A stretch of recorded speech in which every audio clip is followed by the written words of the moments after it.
pessoal! Na nossa aula de hoje nós iremos estudar os gases da atmosfera, bem como as propriedades do ar. É importante nós sabermos que a atmosfera é uma camada de gases que vai envolver o nosso planeta, tá? Eu vou colocar a foto dela aqui.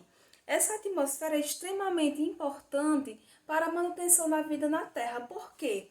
Porque esses gases que estão presentes na atmosfera, como por exemplo o gás carbônico, ele vai fazer com que a luz solar ela seja retida, tá? Então, parte dessa luz solar é absorvida por conta da presença desses gases e a outra parte é dissipada para o espaço, mantendo assim uma temperatura ideal para que haja vida, para a manutenção da vida, tá?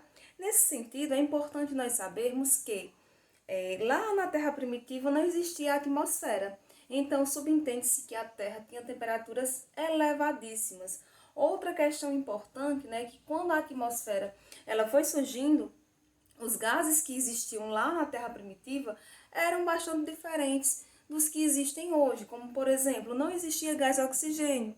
Com o passar do tempo, com o processo de fotossíntese, foi que o gás oxigênio ele começou a surgir no nosso planeta, tá? Então aqui eu trouxe um gráfico no formato de pizza para explicar a composição do ar. Vocês observem aqui, ó, que cerca de 78% da atmosfera ela é composta de gás nitrogênio, tá? Então, um percentual bastante elevado. Os outros 21% são de oxigênio, tá? E cerca, né, desse percentual aí que vai restar cerca de 1% será dos gases nobres, gás carbônico e também o vapor de água. Então, essa é a composição da atmosfera. Agora a gente vai ver, né, qual é a importância desses gases que existem aqui, né, que existem nessa camada da Terra. Bom, o nitrogênio, ele é essencial para a sobrevivência dos seres vivos. Por quê? O nitrogênio, ele vai entrar como um nutriente para as plantas, né? E aí as plantas fazem fotossíntese e essas plantas, elas vão servir de alimento para os herbívoros, também vão liberar uma certa quantidade de oxigênio. Outra questão importante do nitrogênio, do gás nitrogênio, é que o nitrogênio, ele vai formar algumas estruturas básicas do nosso corpo, como por exemplo o material genético, as proteínas, tá? Então é um gás extremamente importante e também o gás mais abundante do nosso planeta. Nós temos o oxigênio. Como nós sabemos, o gás oxigênio, ele participa da respiração da maioria dos seres vivos. Existem pouquíssimos seres vivos que não necessitam do oxigênio para respirar, como por exemplo, a bactéria causadora do tétano. Essa bactéria ela não necessita de oxigênio. Porém, os demais seres vivos, né, eles necessitam, nós seres humanos necessitamos do oxigênio. Por isso somos chamados de organismos aeróbios, tá? Então, o oxigênio ele vai servir também, né, para o processo de combustão, que é chamado de queima, né? Tem um experimento bem bacana que você pode fazer aí na sua casa, porém com bastante cuidado, tá? Você vai pegar uma vela, acender essa vela e aí colocar um copo cobrindo a vela. O que é que vai acontecer? Com o passar, né, do tempo, essa vela ela vai se apagar. Por que que esse processo ocorre? Porque o oxigênio, ele é chamado de comburente, tá? O oxigênio, ele faz com que haja a combustão, haja a queima. Quando o oxigênio acaba, consequentemente, a vela apaga, tá? Outra coisa, outro fenômeno que vocês podem observar é nas queimadas. Nas queimadas, né, principalmente se for um incêndio, né, acidental, se for num dia que esteja ventando bastante, é mais difícil conter aquele processo de queimada. Por quê? Porque o vento, o gás de oxigênio presente ali, ele vai fazer com que o fogo ele se espalhe mais rapidamente. Então, nesse sentido, nós temos aqui que o oxigênio é chamado de comburente, tá? Comburente é o que vai permitir que haja a combustão, que é chamada de queima.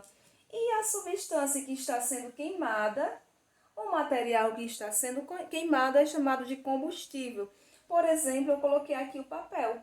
Vou lá, né, pego um isqueiro, acendo o isqueiro e aí o papel ele será queimado. Então, oxigênio comburente e o papel será o combustível. Só recapitulando aqui a composição da atmosfera, em maior percentual nós temos o nitrogênio, seguido do oxigênio e os demais gases, como o gás carbônico, gás nobre e o vapor de água, que estão em menor concentração. Também eu vou mencionar aqui dois gases extremamente importantes, né, que fazem parte da atmosfera, que é o gás carbônico e o vapor de água. O gás carbônico, ele é importante, extremamente importante, porque além de fixar o calor, né, o calor que penetra na Terra, também ele vai participar do processo de fotossíntese, né? Ele vai fazer com que a planta absorva esse gás juntamente com a luz solar e a água, e aconteça o processo de fotossíntese, onde a planta vai produzir o seu próprio alimento, tá? Que é a glicose. E o vapor de água, ele regula o clima, né? Regula a temperatura da Terra. Então, esse vapor de água, se ele tiver em abundância, a gente tem um clima mais, digamos que um clima mais ameno, né? Porém, se a gente tiver ausência do vapor de água, a gente tem um clima mais seco. E aí, esse clima mais seco, ele pode causar alguns problemas na mucosa do nosso nariz, né? Pode ressecar, causando problemas respiratórios. Então, é muito importante, né, que se tenha as árvores em determinados locais, porque elas fazem com que esse clima ele seja regulado juntamente com os cursos de água, certo? Então, agora nós vamos ver as propriedades do ar, que são 4 principais propriedades, né? O ar, ele possui massa, ocupa espaço, tem uma propriedade chamada de expansibilidade e compressibilidade, tá? Então, é importante sabermos que o ar, ele é inodoro, ou seja, o ar, ele não apresenta cheiro, não apresenta odor. Ele é insípido, ou seja, não apresenta gosto. Por exemplo, eu não posso dizer aqui gosto de ar, né? Ele não tem gosto.